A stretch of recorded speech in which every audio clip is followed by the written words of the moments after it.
Les jours passent et l'état de santé des victimes de l'accident de voiture dont est originaire Pierre Palmade ne s'améliore pas toujours. Ce vendredi 10 février, l'humoriste a eu un terrible accident de la route entre les villes de Melun et d'Amarie-les-Lys lors duquel 3 véhicules ont été impliqués. S'il est officiellement sorti d'affaire du point de vue de son état de santé, Pierre Palmade a été contrôlé positif à la cocaïne et à plusieurs médicaments de substitution. Une circonstance aggravante qui risque d'apporter de gros problèmes judiciaires à l'humoriste. Parmi les victimes, outre la femme enceinte dont le bébé a été tué par la violence du choc, il y avait un petit garçon de 6 ans qui a été pris en charge à l'hôpital Necker, situé à Paris. 3 jours après l'accident, son pronostic vital est toujours engagé.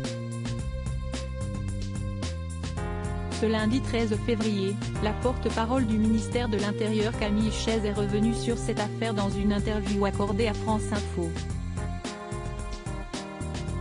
Cette dernière a dans un premier temps demandé aux 2 individus présents dans la voiture de Pierre Palmade et qui ont pris la fuite à se rendre. Un petit garçon de 6 ans est toujours entre la vie et la mort puis Camille Chayz a tenu à faire un point sur l'état de ce petit garçon.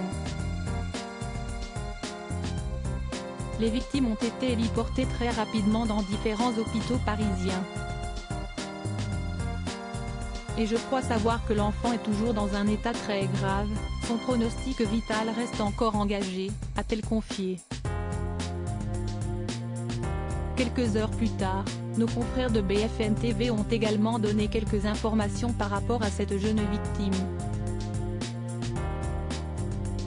Il est le fils du conducteur, il est toujours dans le coma. Si est-il aujourd'hui que les médecins vont tenter de le réveiller. Selon un proche de la famille, son cerveau a été touché quand sa tête a cogné la vitre. Son père est lui aussi toujours dans le coma actuellement. Il a déjà subi 5 opérations, dont une hier au bras.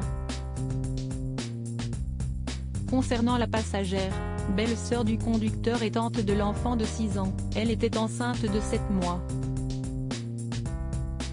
Elle a perdu son bébé lors de cet accident. Elle est pour l'heure, elle aussi, toujours dans le coma. De terribles informations.